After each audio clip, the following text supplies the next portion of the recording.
Hello friends, আমার নতুন ভিডিওতে সবাইকে আরও একবার স্বাগত।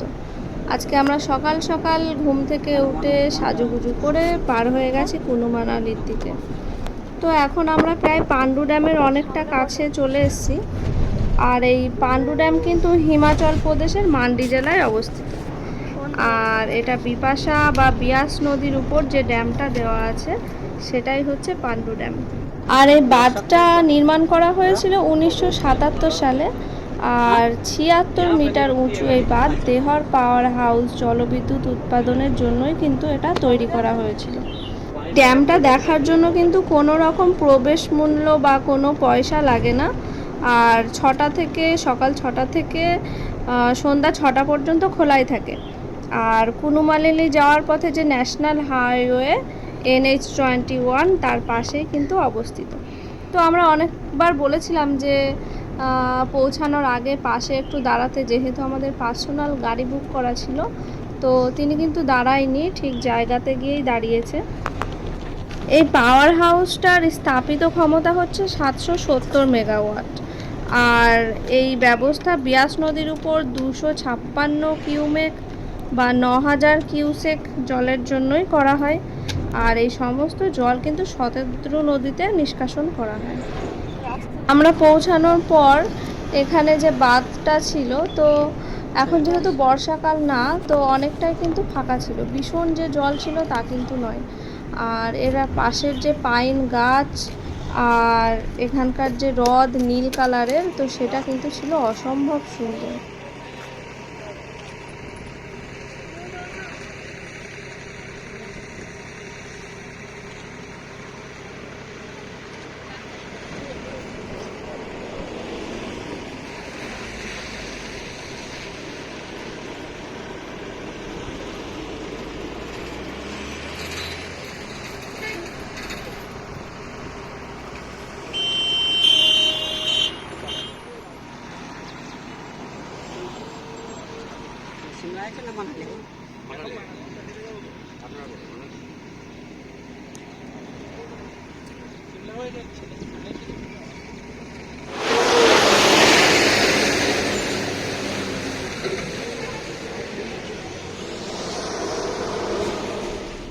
পাণ্ডু ড্যাম দেখার পর ওখান থেকে আমাদের জার্নি কিন্তু আবার নতুন করে শুরু হয়ে গেল কুলুর দিকে। তো এখন কখন পৌঁছাবো কিছু বোঝা যাচ্ছে না, কারণ এখন অনেকটাই বেলা আছে। তো এই যে চারিপাশের সিনগুলো তোমরা দেখতে পাচ্ছ কতটা সুন্দর। তো পাহাড় কেটে কেটে রাস্তাগুলো এত সুন্দর করে করা হয়েছে, যেমন দেখতে সুন্দর লাগছে তেমন ডান দিকে তাকালে ভয়ও লাগছিল, কারণ পুরোটাই খায়। মানে কোনো কিছু হয়ে গেলে একদম সোজা নিচে থেকে একদম উপরে। তো সেটাই একটু টেনশন লাগছিল, বাকি সব ঠিক আছে। তো এই যে দেখতে দেখতে আমরা এগিয়ে চলছি অনেকটা দূরে। আপনারা কে কে এখানে ঘুরতে গেছেন সেটা কিন্তু আমার কমেন্ট বক্সে জানাতে একদম ভুলবেন না।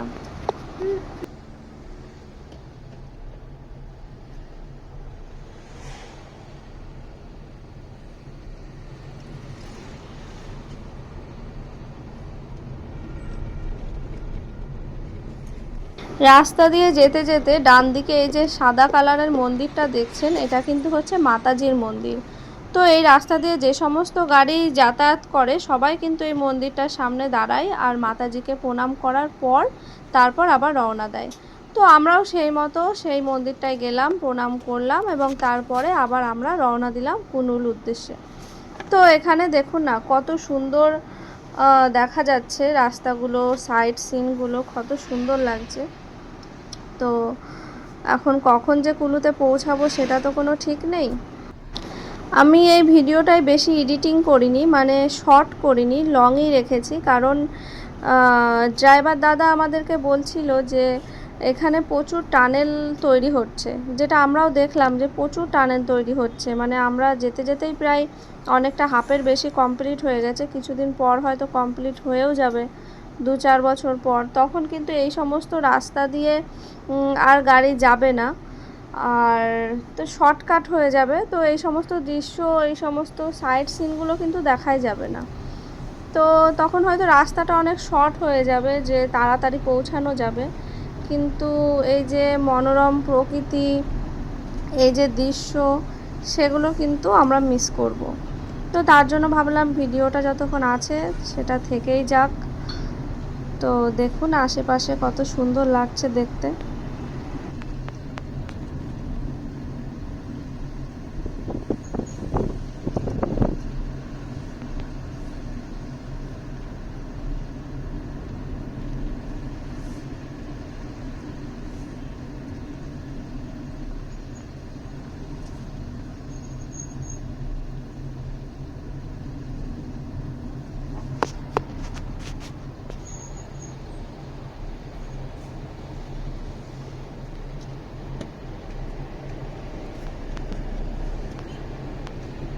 যেমনটা বলছিলাম যে এখানে প্রচুর টানেল তৈরি হচ্ছে, অনেকটা কাজ এগিয়েও গেছে।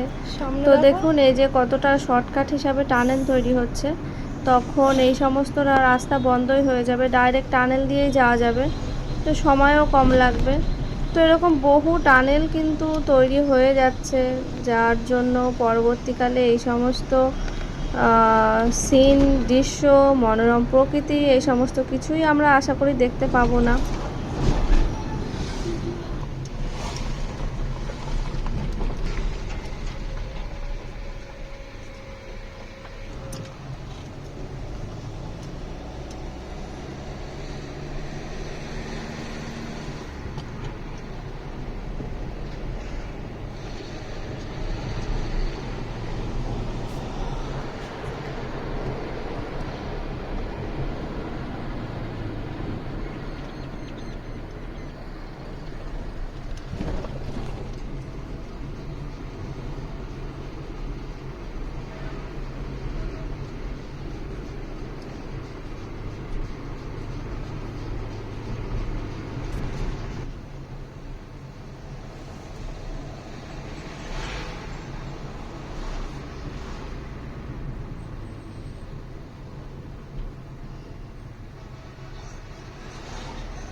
হ্যাঁ,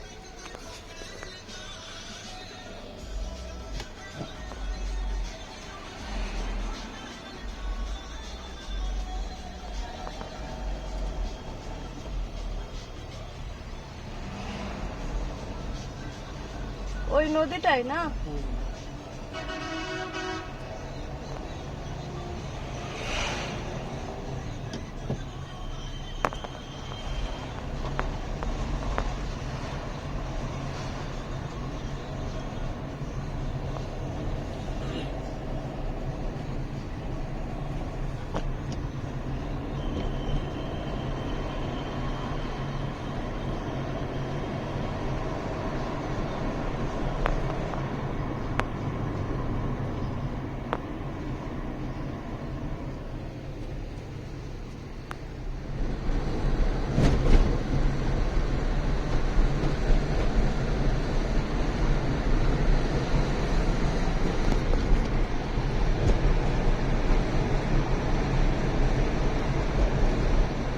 পাওয়ার ব্যাংকে চার্জ আছে তো? আছে তো?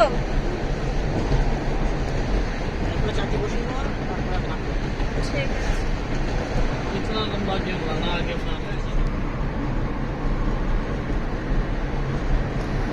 আমরা এই যে টানেলটার মধ্যে দিয়ে যাচ্ছি, এইটা পার হলেই কিন্তু আমরা পৌঁছে যাব কুল্লুতে।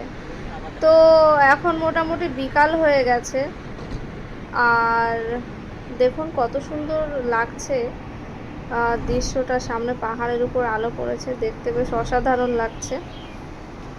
আমরা অনেক আগে থেকেই ভেবেছিলাম যে এখানে পৌঁছে যাওয়ার পর রিভার রাফটিং করব। তো এখানকার মেন থিমই হচ্ছে কিন্তু রিভার রাফটিং। তো সবাই আসে করে, কিন্তু আমরা যখন পৌঁছেছি তখন কিন্তু অনেকটা বিকাল হয়ে গিয়েছিল। তো বিকালের সময় এই জিনিসটা অনেকটা ডেঞ্জারাস হয়ে যায়। অনেকেই করে, কিন্তু তবুও আমরা যাইনি, কারণ যেহেতু বিকাল হয়ে গিয়েছিল, আমাদের পৌঁছাতে পৌঁছাতে রাত হয়ে যাবে কি সন্ধ্যা হয়ে যাবে সেটা বুঝতে পারছিলাম না। তো তার জন্য এখানে খানিকটা সময় বসে এখানে টিফিন করার পর আমরা আবার চলতে শুরু করলাম।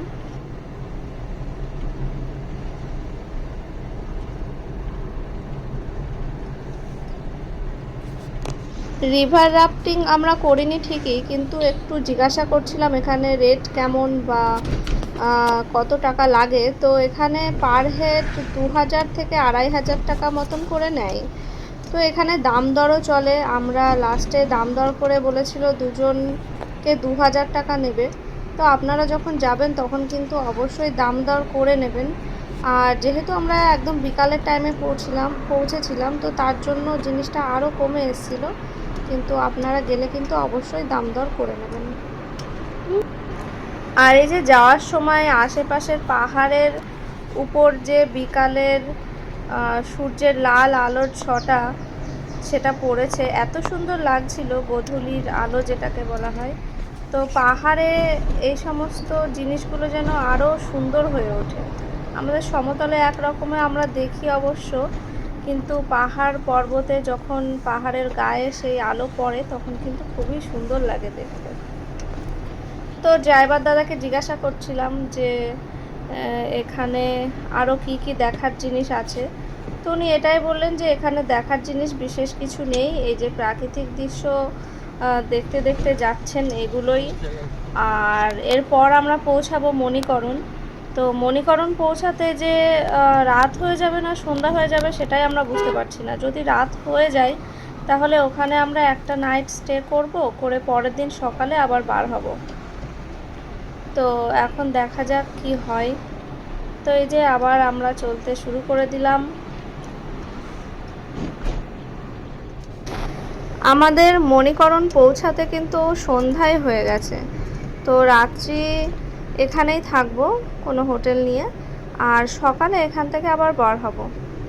আর এখানে যে নদীটা আছে তার পাশে কিন্তু ছোট ছোট টেন্ট হাউস করে এখানে থাকা যায়, কিন্তু আমরা মনে হয় না থাকতে পারবো, কারণ যদি সবাই ছেলেরা আসতো এরকম কিছু হতো তাহলে কিন্তু থাকা যেত। যেহেতু আমি আর ও এসছি, তো একা মহিলা নিয়ে বাইরে এরকম টেন্ট হাউসে থাকাটা একটু মানে বিপজ্জনক। তো আপনারা যদি চান এখানে কিন্তু থাকতেই পারেন। এই যে নদীর ধারে ছোট ছোট টেন্ট হাউস আছে। তো আমরা আমাদের হোটেলের জানলা দিয়ে দেখছিলাম যে টেন্ট হাউসগুলো দেখতে কিন্তু অসাধারণ লাগছিল। তো এখানে রাতটা কাটানোর পর আমরা সকালে আবার বার হয়েছিলাম। আর পাশেই যে নদীটা ছিল তার পাশে একটু হাঁটাহাঁটি করে এসেছিলাম। তো খুব সুন্দর লাগছিল দেখতে।